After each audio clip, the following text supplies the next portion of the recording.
부활하신 예수님께서는 마지막으로 제자들에게 이런 말씀을 남기셨어요. 온 유대와 사마리아와 땅 끝까지 이르러 복음을 전하십시오. 이에 따라 예수님의 제자들은 예루살렘에서, 초대 교회의 빌립은 사마리아로 가서 복음을 전했어요. 처음으로 그리스도인이라고 불렸던 사람들은 이스라엘 북쪽 지역인 안디옥이라는 곳에서 복음을 전했죠.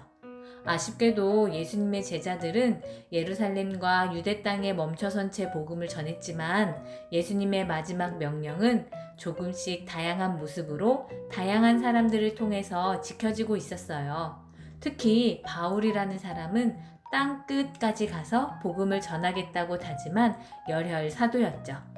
바울은 험한 땅과 흔들리는 바다를 건너서 낯선 동네를 찾아다녔죠. 처음에는 유대인을 향하여 갔었고 나중에는 낯선 이방인들의 도시들을 찾아다녔어요. 발을 디딜 수 있다면 어떤 곳에든지 짧게는 며칠 동안, 길게는 몇 년 동안이나 머무르면서 복음을 전했죠. 나중에 사람들은 바울이 했던 이러한 일들을 바울의 전도 여행이라고 부르게 돼요. 바울은 전도 여행 중에 한 도시에 들어가면 먼저 유대인의 회당을 찾아갔었는데요. 이미 성경과 하나님에 대해 알고 있던 사람들에게 이런 말을 하고 싶었기 때문일 거예요. 구약 성경에서 말씀하신 하나님의 약속이 예수님을 통해서 이루어졌습니다. 예수님을 믿으세요.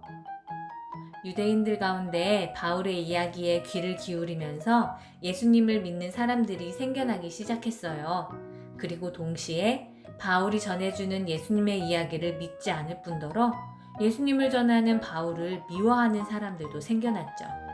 바울을 미워하는 사람들은 바울이 다니는 도시마다 따라다니면서 바울을 괴롭혔어요. 심지어 바울이 거의 죽을 정도로 돌을 던지기까지 했죠. 그래서 결국 바울은 유대인이 아닌 이방인들에게 복음을 전해야겠다고 생각했어요.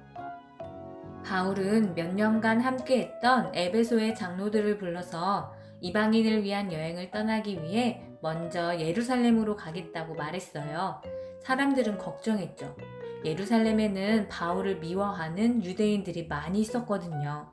하지만 바울은 자신을 걱정해주는 사람들에게 이렇게 말했어요. 바로 오늘 우리가 읽은 성경 말씀이죠.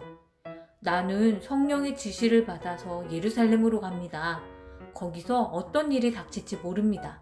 그렇지만 예수님께 받은 사명, 하나님의 은혜의 복음을 전하는 일을 하기 위해서는 내 목숨이 조금도 아깝지 않습니다.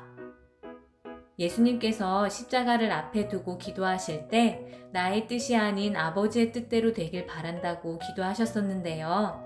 바울도 예수님의 이러한 마음을 가지고 이방인들을 향해 떠났던 것 같아요. 그렇게 바울은 예수님의 명령을 따라서 마지막 목표로 스페인으로 가서 복음을 전하려고 했어요. 당시 사람들은 세상의 끝을 스페인이라고 생각했거든요. 그런데 바울은 왜 스페인으로 곧장 가질 않고 먼저 예루살렘으로 간 걸까요? 사실 바울의 모든 전도 여행의 시작과 끝은 이 예루살렘에서 이루어져요. 바울이 예루살렘에 있는 제자들과 함께 자신의 전도 여행에 대한 이야기들을 나누고 싶었기 때문일 거예요. 그러고 보면 대부분의 사람들은 바울의 성격이 강하고 제멋대로일 거라고 생각하는데요.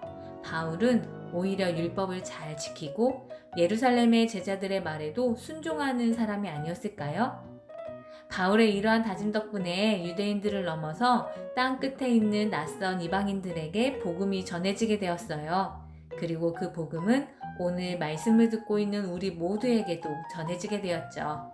여러분, 우리도 부활하신 예수님을 세상에 전해야 하는데요.